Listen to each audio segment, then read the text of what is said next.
ઓઢોજામ બાંભણિયાની સાઈઢું હાંકીને પાછો વળે છે પાટણના રસ્તે, પરંતુ અત્યારે એને કંઈ ભાન નથી, એને કંઈ સૂઝતું નથી. એના અંતરમાં છેલ્લા એકલમલના શબ્દોના ભણકારા વાગ્યા કરે છે. કોણ હતો એકલમલ અને કોણ છે આ ઓઢોજામ? બંનેની વચ્ચે શું સંબંધ છે?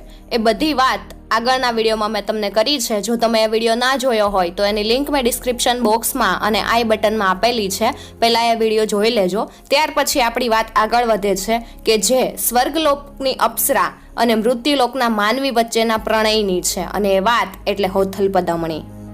વિચારોના વાવાઝોડા પછી એણે પોતાનો ઘોડો થંભાવ્યો. ના જીવ, એ તો ખોટા ભડકારા એવું એણે વિચાર્યું, પણ ઘોડો હાંક્યો પણ મન ચગડોળે ચડ્યું. કોઈક જાલી રાખે છે, કોઈક જાણે પાછું વાળે છે. ફરીવાર ઘોડો થંભાવ્યો. સાથીઓને કહ્યું, ભાઈઓ જાઓ, વિસળદેવ વાઘેલાને મારા જાજા